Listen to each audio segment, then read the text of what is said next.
বলছি ম্যাডাম, প্রত্যেক গ্রামে পোস্টার লাগিয়ে দিয়েছি আপনার, যেখানে দেখবেন শুধু আপনারই হোর্ডিং লাগিয়ে দিয়েছি। তা বলছি কটকটি, চারিদিকের আবহাওয়া কি মনে হচ্ছে? আমি জিতবো তো ভোটে? হ্যাঁ ম্যাডাম, সবাই তো আপনার জয়গান করছে। কিন্তু ম্যাডাম, কিন্তু মানে আবার? বলছিলাম কি ম্যাডাম, এই সময় যদি কিছু টাকা পয়সা লোকজনকে দেওয়া যেত না, তাহলে খুব ভালো হতো। আরে টাকার কি খনি আছে নাকি যে টাকা পয়সা দেবো? বলছি ম্যাডাম, এখন বৃষ্টির সময় তো, যদি তারপল টারপল দেওয়া হয় না তাহলে খুব ভালো হয় গরিব মানুষদের। সে তো বুঝেছি, তারপলেরও তো মোটামুটি একটা তারপল, ভালো তারপল কিনতে গেলে 500 টাকা। আমি আবার খারাপ মাল দিতে পারি না। তো বলছি ম্যাডাম, আপনার কাছে টাকা পয়সা তো কম নেই। তা যে করে হোক মোটামুটি ম্যানেজ করে প্রত্যেক গ্রামে 200-300 করে তারপল বাটলে না, মোটামুটি ভোটে আরামসে জিতে যাবেন। দেখি দেখি কি করা যায়। টাকা পয়সা তো প্রায় শেষের পথে, তো এখন কি করবো বুঝে পাচ্ছি না। কি বলছেন ম্যাডাম শেষের পথে মানে? বাবা রে বাবা, তুই কি জানিস আমার কাছে কত টাকা আছে? কেন ম্যাডাম, সেই কয়েক কোটি টাকা ছিল না, তা কি হলো? কেন সব টাকা জাল টাকা বেরোলো মনে নেই? ও তো আপনি এমএলএ বাবুরে দিয়ে দিয়েছেন, এখন তো আপনার কাছে অরিজিনাল টাকা আছে। টাকা নেই তা না, কিন্তু অত টাকা নেই খরচা করার মতন। দেখেন ম্যাডাম, এরকম সুবর্ণ সুযোগ বারবার আসে না, তাই মোটামুটি একটু মাথায় ধরে রাখতেই হবে, যে করে হোক এবার জিততে হবে। জিত তো আমার হাতের মুঠোয়। বলছিলাম ম্যাডাম, জিত যখন আপনার হাতের মুঠোয়, তাহলে দেরি করে লাভ কি? আমার ঠাকুমার একটু খুঁজে দিন না। আবার সেই কথা বলো বাবু তুমি। তোমার কি বলেছি তুমি ভুলে গেছো? না ম্যাডাম, ভুলিনি, কিন্তু আমার ঠাকুমার না দেখে আমি ভালো নেই। আরে তোমার ঠাকুমার যেখানে আছে সুস্থ সবল আছে। কি করে বুঝলেন ম্যাডাম? আরে বাবা, যদি ভালো না থাকতো তাহলে এতদিন খবর পাওয়া যেত না। মানে ঠিক বুঝলাম না। বলছি যদি কোনো দুর্ঘটনা ঘটতো তাহলে এতদিন খবরে পেপারে সব জায়গায় নাম চলে আসতো না। তোমার ঠাকুমা নিরাপদ জায়গায় আছে। ওরকম কথা বলবেন না, আমার না খুব ভয় লাগছে। আরে কটকটি, তুমি টেনশন করো কেন? ম্যাডাম যখন বলিছে তোমার, তাহলে ঠাকুমা একদম বিন্দাস আছে, তুমি আরামসে ঠ্যাং উপর মধ্যে ঘুমাতে পারো। রাত্রি ঘুম আসে না তো? আরে বাবা, পাওয়া যাবে। ম্যাডাম তো বলেছে দারোগা বাবুদের, ওনারা চেষ্টা করছে। হ্যাঁ কটকটি, ওরা চেষ্টা করছে। তুমি বরং এক কাজ করো, বিকেলবেলা উত্তর পাড়ায় একটু অটো নিয়ে প্রচার করে আসো, বুঝতে পেরেছো? আচ্ছা ম্যাডাম। সকাল বিকেলে সবসময় 2 বেলা 3 বেলা করে প্রচার করতে হবে। প্রচার না করলে পারে, লোকে তো জানেন আমি তো নতুন ক্যান্ডিডেট। যারা পুরনো তাদের মোটামুটি সমস্যা নাই, তার জন্য আমার জন্য একটু কষ্টকর, এর জন্য বেশি পরিমাণ খাটতে হবে। ও নিয়ে ম্যাম চিন্তা করবেন না, আপনার জন্য আমরা দিবরাত্রি খাটবো। তাহলে দেরি করো না, আমি টোটো ডাকছি, সবকিছু জিনিসপত্র বান্ধে ফোন দিয়ে ওই বিকেলবেলা অ্যানাউন্সমেন্ট করতে বেরোয় যাও। আচ্ছা। বলছি কটকটি, কিছু পয়সা টয়সা লাগলে বলো। না না ম্যাডাম, আমার কিচ্ছু দরকার নেই। আপনি 2 বেলা খেতে দেন তাই যথেষ্ট। আর আমার কিচ্ছু দরকার নেই, আমার ঠাকুমাকে শুধু খুঁজে ফিরিয়ে দিন, তাতেই আমি চিরকৃতজ্ঞতে থাকবো আপনার কাছে। আরে বাবা, সবাই খোঁজাখুঁজি তো করছে, আর কটা দিন তো বাকি, একটু ধৈর্য ধরে থাকো, কিচ্ছু হবে না। আচ্ছা ম্যাডাম, ঠিক আছে। বলছি কটকটি, রেডি হও, বুঝেছো? একটু পরে অটো কিন্তু চলে আসবে বলে দিচ্ছি। আমি তো সবসময় রেডি, আমার তো আর কোনো ড্রেস ফ্রেস পরতে হয় না, এইভাবেই রেডি। আরে ওই রকম রেডি না, ওই যে অটোয় বসে কি প্রচার করবা, তার জন্য একটু প্রিপারেশন করো। ওসব আর বলা লাগে? বলো দেখি কি বলবা। বলবো শোনেন শোনেন দাদারা, শোনেন দিয়ে মন। আপনারা যদি জেতাতে চান তাহলে নারকেল বেগমকে দিন বড় বড় একটা ভোট। ভোট দিলে লস হবে না, হবে অনেক লাভ। মাস কিনলে টাকা পাবেন, পাবেন আরো অনেক কিছু। ছোট বাচ্চাদের পাবেন মাসে মাসে অনেক অনেক টাকা, খেলাধুলার আরো অনেক কিছু। ভোটের পরে ডিম পাবেন, কলা পাবেন, আলু পাবেন, লিচু পাবেন অনেক। সেইগুলো খেয়ে খেয়ে শক্তি বানান অনেক। সবার থেকে ম্যাম আমার আলাদা তো অনেক। গরিব মানুষের পাশে গিয়ে দাঁড়াবে আমাদের ম্যাডাম। বৃষ্টি পড়ে টাপুর টেপুর তারপল দেবে কিনে, ছোট বাচ্চাদের পড়াশোনার হেল্প করবে অনেক। মহিলা যারা বেড়ি বাঁধে তাদের দেবে টাকা। আর যারা যারা ঘুরে বেড়ায় মোবাইল টেপে যারা, তাদের তো মোবাইল তো রিচার্জ করবে ম্যাডাম, সব ফ্রি ফ্রি। বাবা, এত প্রতিশ্রুতি দিচ্ছ, তারপরে যদি কোনো রকম আমি পূর্ণ না করতে পারি? আরে ম্যাডাম, ওইসব তো বলতেই হয়, মানুষের লোভ না দেখালে কাজ করে? হ্যাঁ তা ঠিক বলিস, কিন্তু ওই ফুটোদের বাড়ির লোকজন ওরা তো সবকিছু আটি বান্ধে রাখবে না। তারপরে যদি পরবর্তীতে ম্যাডামরে ভোট দিয়ে জিতায়, আর ম্যাডাম যদি কিছু না দেয়, তখন ওরা আবার আন্দোলন করবে না? একবার হাতে পজিশন আসলি, বেতের বাড়ি দিলি ওইসব কিচ্ছু হবে না। তাহলে তো 5 বছর পরে আবার যখন ভোট হবে তখন তো ম্যাডাম আসতেই পারবে না। আরে উকিল বাবু, আপনি কি বলছেন? ম্যাডাম যদি একবার 5 বছর থাকতে পারে না, 5 বছরই এমন রস নিয়ে নেবে, সারা জীবনে আর ভিটামিন ক্যালসিয়াম কিচ্ছু লাগবে না। বলছি কটকটি, এর জন্যই না তোমার আমার খুব ভালো লাগে। আমার মনের কথাগুলো তুমি বোঝো কি করে, আমি তো বুঝতেই পারি না। ও ম্যাডাম, আমি একটু একটু বুঝি। ঠিক আছে, যাও তুমি রেস্ট নাও, আধা ঘন্টা পরে অটো চলে আসবে। আচ্ছা। বলছি কদম, এই যে কটকটি যে প্রতিশ্রুতি দিচ্ছে, হ্যাঁ ম্যাডাম, বলেন। বলছে ভোটের পরে তো এইসব প্রতিশ্রুতিতে আমি কিচ্ছু পালন করবো না। মাথা খারাপ, এত শত টাকা পয়সা খরচা করলি, আমার কাছে কিছু বাঁচবে? আরও একটা কায়দা আছে। কি কায়দা কদম? যেই ভোটে জিতে যাবেন, তখন এই কটকটিরই আপনি চোর ঘোষিত করে বাড়ি থেকে বের করে দেবেন। বাস, আপনি বলবেন যে ও কি বলেছে কি না বলেছে গ্রামগঞ্জে আমি কিচ্ছু জানি না, ওর এমনি একটু প্রচার করার জন্য 500 টাকা করে রোজই দেওয়া হচ্ছিল। ও কি বলতে কি বলে ফেলিছে তা তো আমি জানি না, আমার মুখ থেকে তো কিছু শোনেননি, তাহলে বিশ্বাস করবেন কিসের জন্য? বলছি পাবলিক কি এগুলো মানবে? মানতে তো বাধ্য। এমনি ছোটখাটো একটু ভালো মন্দ করবেন মানুষের জন্য, আর বাদ বাকি সব একদম ঝেপে দিলে কোনো সমস্যা নেই। ঠিক বলেছো, আমার দ্বারা আবার অত দান পুণ্য হয় না, বুঝিছো? হ্যাঁ একদম ম্যাডাম, এমনিতেই আমাদের পকেটে টাকা পয়সা নেই, আর অত দান কোথার থেকে করবো? মনের কথা বলেছো। বলছি ম্যাডাম, তাহলে একটু রেস্ট করি, একটু পরে তো আমার প্রচারে বেরোতে হবে। মাথা খারাপ, ওর সাথে একদম যাবা না। মাথা মোটা যা বলে বলুক, ঠিক আছে, ওর সাথে যাওয়ার দরকার নেই। না ম্যাডাম, ওকে উত্তর দিকে পাঠাই, আমি দক্ষিণ দিকে যাবো। তাহলে ঠিক আছে, যা পারার করো, আমার কেস খাইও না, বাস এইটুকু আর কি। কি যে বলেন ম্যাডাম, এসব কথা বলে শুধু শুধু আমায় লজ্জিত করেন। আরে না না, ঠিকই বলছি।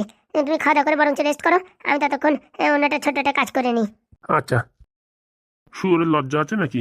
ওরকম কেন বলছো বাবা? বলবে না বাড়ির ভিতরে এসে রাত দুপুরের সময় যা ইচ্ছা তাই বলে যাচ্ছে, আর আমরা চুপচাপ সহ্য করে যাবো? দেখো বাবা, আমার কোনো দোষ নাই। আসল কথা, আমি পায়েলকে এখনো খুব ভালোবাসি। হঠাৎ করে রাস্তায় দেখা হয়, বলে তার ভীষণ বিপদ। হ্যাঁ হ্যাঁ হ্যাঁ কাকু, সত্যি বলছে বন্ধু। আমরা বাড়ি যাচ্ছিলাম, তখন পায়েলের সাথে দেখা হয়েছে। কান্নাকাটি করে বলছে আমার শ্বশুর বাড়ি একটু অবধি একটু আগে দাও। আমার বর আমার সাথে ভালো করে কথাবার্তা বলে না, সে নাকি এখন অন্য মেয়ের সাথে সম্পর্ক আছে, সে নাকি আবার বিয়ে করবে। কি বলছো? হ্যাঁ কাকু, এই কথা শোনার পরে দুঃখে যন্ত্রণায় মনটা প্রাণটা ভেঙে যায়। তারপরে একটু সাহায্য না করেও পারি না।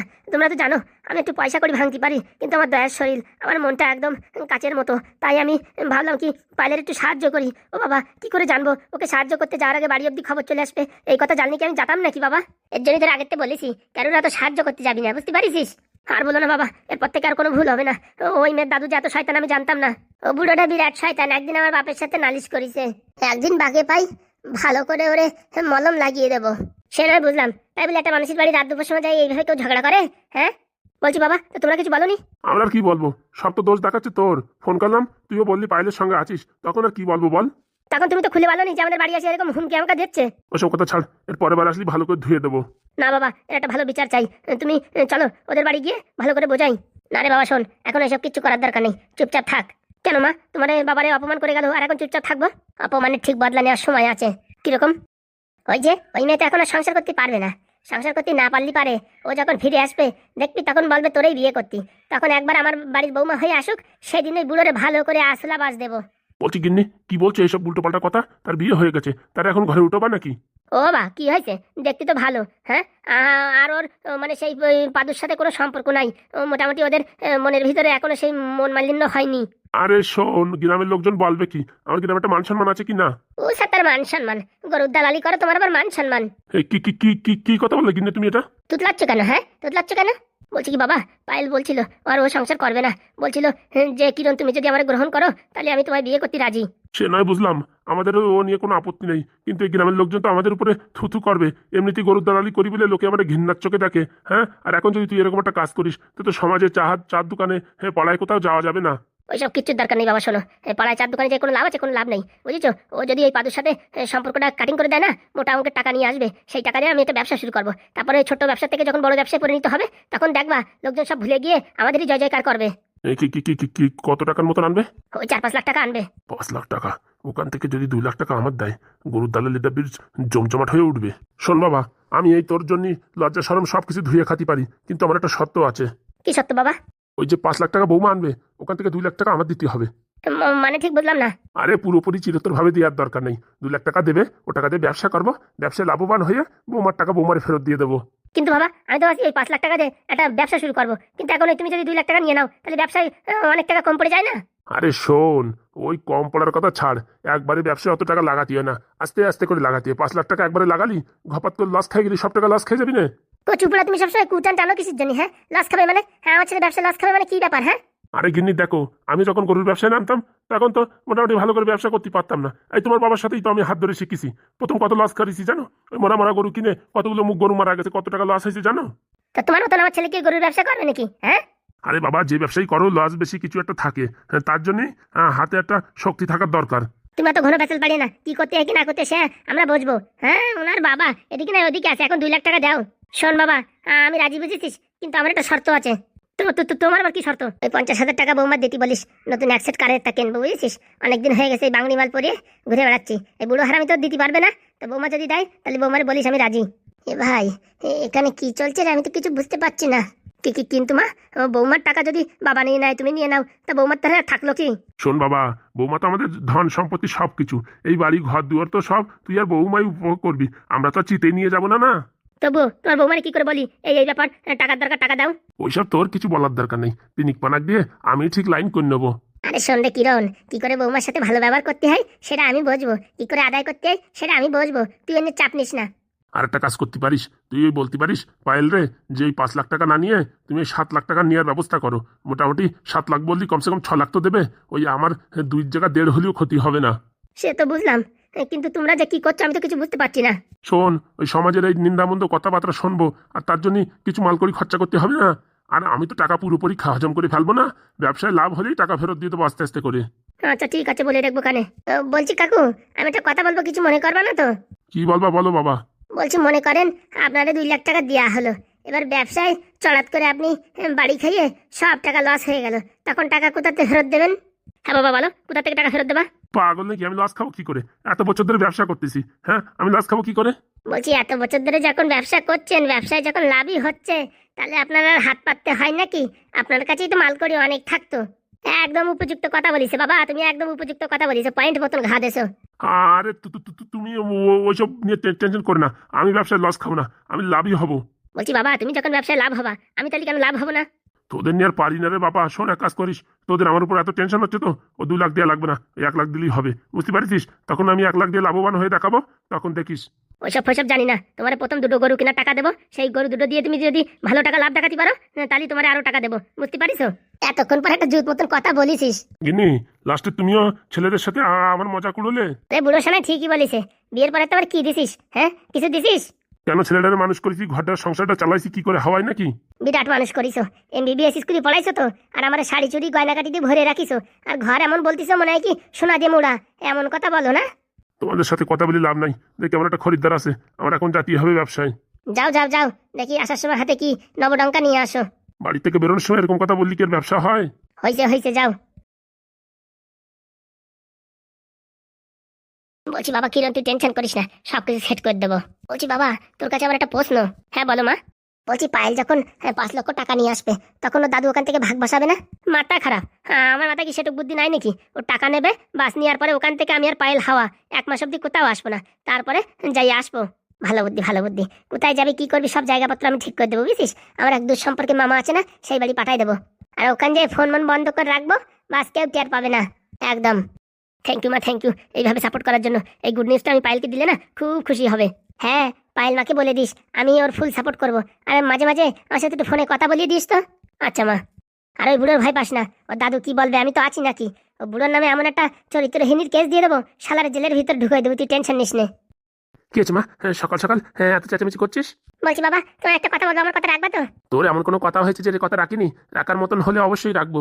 অত শত আমি জানি না, আমার কথা তোমার রাখতেই হবে। হ্যাঁ মা, বল দেখি কি হয়েছে। বলছি বাবা, ওই পাদু আছে না, পাদুরি আমার টিউশন মাস্টার করো না। কেন? কালকে যে বললি পাদের মাথায় বুদ্ধি নেই। আমি তো তখন বুঝতে পারিনি, আমাদের টিউশনের স্যার বললো ওই অঙ্কটা ভুল আছে। বাবারে বাবা, কিছুতেই করতে পারলো না, বলছে প্রশ্নটাই ভুল আছে। কিন্তু কালকে আমি যখন এই পাদুকে দিলাম, ও বাবা 30 সেকেন্ডের সময় নেয়নি, তার আগে ঝপাত করে দিয়েছে। তাহলে তোর বাবা কি ভুল বলেছে? হ্যাঁ, তোর বাবার মাথায় কি বুদ্ধি কম নাকি? তোর বাবা লোক দেখলেই বোঝে, মাথায় টাক পড়ে গেছে, তাতে কি হয়েছে? বলছি কিনি, লাস্টে টুক না বললে হতো না? আরে যেটা আছে সেটা আছে, তা আবার কি? তোমার টাক মাথায় কি আমি তোমায় পছন্দ করিনি? তবুও সমাজের বুকে এসব বলার দরকার কি? জানো তো, ওইটা নিয়ে আমি একটু অন্যরকম ফিল করি। কি বলছো বাবা তুমি? দেখ মা, ওই পাদু টিউশন পড়াবে কিনা সে কথা আমি বলতে পারছি না, কিন্তু যতদিন আমাদের বাড়িতে আছে যতই সমস্যা হোক সমাধান করে দেবে, এটুকু তো আমি বলতে পারি। না তুমি বলো না, এখানেই তো থাকবে, কোথাও না কোথাও ঘর ভাড়া করে থাকবে, আমাদের বাড়িতে এসে একটু সময় পড়িয়ে যাবে, না তো ওনাদের বাড়িতে আমার 3 বান্ধবী আমরা পড়াশোনা করবো একসঙ্গে। সে ব্যাপারে পাদুর সঙ্গে কথা বলে মা আমি কিচ্ছু বলতে পারছি না। এরকম বলো না বাবা, তুমি একটু বলো, যদি একটু পড়ে না খুব ভালো রেজাল্ট করবো। বাবা একটু বলো না প্লিজ। হ্যাঁ আমিও বোঝাবো খানে, যখন খেতে আসবে না পাদু নিচে, তখন বলবো খানে। হ্যাঁ প্লিজ মা প্লিজ, যে করে হোক রাজি করো মা, এরকম টিউশন মাস্টার খুঁজে পাওয়া বড় মুশকিল। ঠিক আছে আমি বলবো, কিন্তু পড়াশোনা ছাড়া কোনো সময় মোবাইল ফোবাইল কিন্তু টিপাটিপি করা যাবে না, বলে দিচ্ছি। মাথা খারাপ? তুমি দেখেছো আমি কোনো সময় ফেসবুক হোয়াটসঅ্যাপ টুইটার তারপর ইনস্টাগ্রাম চালিয়েছি? কোনো সময় চালাই না, আমি শুধু পড়ার পড়া, যে করেই হোক আমার টপ র্যাঙ্ক করতেই হবে। তাহলে তুই যে বলেছিলি গ্রাম থেকে আসছে এই ছেলেটা কি টপ হতে পারে? হ্যাঁ, এখন বিশ্বাস হয়েছে তো যে গোবরেও পদ্ম ফুল ফোটে? হ্যাঁ বাবা, খুব ভালো, এত সুন্দর ব্রেনটা আমি কোনোদিন দেখিনি। শার্ক মাথা পুরো একদম, কোশ্চেনটা দেখে এমনি ঝপাত করে দিয়েছে, আমি তো পুরো একদম অবাক, মানে আমি একদম হতভম্ব হয়ে গেছি। তাহলে মা দেখলে হবে, খেলা আছে। তুমি বাবা যে করে হোক রাজি করাও। আচ্ছা মা, বলবো ওখানে, বলেছি তো টাকা পয়সা নিলেও কোনো সমস্যা নেই, আমরা 3 বান্ধবী পড়াশোনা করবো, যত বলবে আমরা দেওয়ার জন্য রাজি। ছি ছি ছি মা, ও কথা বলিস না, টাকার কথা বললি পারে হ্যাঁ একদম না বলে দেবে। ও টাকার জন্য কাজ করে না, খুবই ভালো ছেলে, বুঝেছো? আমাদের এই সায়েন্টিস্টের যে এত বছর আমরা চাকরি করছি কিচ্ছু উন্নতি হয়নি, ও আসছে 2 মাস না 3 মাস, এত নতুন নতুন প্রজেক্টের উপর কাজ করছে, আমাদের শুনিয়েছে, আর আমাদের এরকম লাইভ এক্সাম্পল দেখিয়েছে, আমরা পুরো একদম থা। আমাদের সাথে যদি 1 বছর 1.5 বছর কাজ করে না, আমরা এরকম এরকম জিনিস তৈরি করতে পারবো যা চায়না আমেরিকা কোনোদিন ভাবতেও পারেনি। সে আমি বিশ্বাস করি, ওর মাথায় প্রচুর বুদ্ধি, তুই চিন্তা করিস না মা, আমি যে করে হোক বুঝিয়ে টুঝে মানাবো। ঠিক আছে মা, তাহলে আর টাকার কথা বলো না, তুমি এমনি রাজি করাও। ঠিক আছে, তুই টেনশন নিস না, তোর বান্ধবীদের বল এরকম এরকম ব্যাপার, মোটামুটি 10 মিনিট হোক, আধা ঘন্টা হোক, রোজ দিন তোদের একটু সময় দেবে, ঠিক আছে? আমিও ওই পাদুকে ম্যানেজ করে দেবো, ঠিক আছে? বলছি বাবা, ওই চাকরি নিয়ে কি সমস্যা হচ্ছে, ওটা সলভ করে দাও না। ওটা সলভ করে দিলেই তো পাদু তোমার কথা শুনবে, তুমি যা বলবে তাই করবে। আমি তো চেষ্টায় লেগেছি, আর আজকে তুই যখন বললি আজকে সে অফিসে গিয়ে কোনো কাজ করবো না, কি করে পাদুর ওই চাকরিটা ফিরিয়ে দেওয়া যায় সেটার ব্যবস্থা করবো। হ্যাঁ বাবা, তুমি তাই করো। আচ্ছা, তুই টেনশন নিস না, আমি সব ক্লিয়ার করছি। পাদুর কাছে যদি টিউশন পড়া যায় 100% আমার খুব ভালো রেজাল্ট হবেই হবে। টপ র্যাঙ্ক করবো, একদম টপ র্যাঙ্ক, সারাদিন সারা রাত পড়াশোনা করবো, টপ আমায় করতেই হবে। ঠিক আছে গিন্নি, মেয়ে প্রথম বিশ্বাসই করছিল না, এখন কিরকম বুঝতে পেরেছে পাদুর মাথায় কি বুদ্ধি। শোনো, একটা কথা বলবো, আমারও না প্রথম ওরকম বিশ্বাস হচ্ছিল না তোমার কথা শুনে, কিন্তু এখন মেয়ে যখন বলিস না, এখন আমার 100% বিশ্বাস হয়েছে। বলছি কি, পাদু এই কি খেতে ভালোবাসে বলো তো দেখি, সেটা একটু রান্না করি। সেটা তো বলতে পারবো না কি খেতে ভালোবাসে, কিন্তু আমার তো মনে হয় ও মনে হয় পায়েস খেতে ভালোবাসে। তাহলে আজকে গোবিন্দভোগ চাল দিয়ে পায়েস রান্না করবো। আচ্ছা, আমি তাহলে বাজার থেকে ঝপাত করে 2 লিটার দুধ দিয়ে যাচ্ছি। আচ্ছা ঠিক আছে। আর মেয়ে যা বললো ওদিকে একটু লক্ষ্য রাখো, ওর চাকরিটা ক্যান্সেলেশন থেকে একদম ফিরিয়ে আনো, তাহলে দেখবা ও একটু গরজ করবে। আর আমাদের মেয়েকে যদি পড়ায় না, খুব ভালো রেজাল্ট করবে। এমনিতে আমাদের বিনা তো একদম মানে পড়াশোনা একদম তুখোর, আরও যদি ভালো একটা মাস্টার পায় তাহলে তো একদম সোনায় সোহাগা। হ্যাঁ গিনি, ঠিক বলেছো, যে করে হোক পাদুকে মানাতেই হবে। যখন ওই নিচে খেতে আসবে না, তখন তুমি হালকা করে একটু টাচ করিয়ে দিও যে ওই পড়াশোনার ব্যাপারে, ঠিক আছে? ও নিয়ে তুমি টেনশন করো না, কি করে কি বলতে হয় সে আমার জানা আছে। আচ্ছা ঠিক আছে, তাহলে আমি বাজার থেকে ঘপাত করে একটু বাজার করে নিয়ে আসি, হ্যাঁ? বলছি যদি একটু রুই মাছ আর একটু কাতলা মাছ পেতে তাহলে খুব ভালো হতো। আচ্ছা ঠিক আছে, মেয়েটারে ভালো রেজাল্ট করাতেই হবে। সত্যি এরকম ট্যালেন্টেড ছেলে হয় না। এরকম যদি আমরা একটা জামাই পাতাম না, তাহলে জীবনটা পুরো ধন্য হয়ে যেত। কি বলো বন্ধুরা, তাই তো নাকি?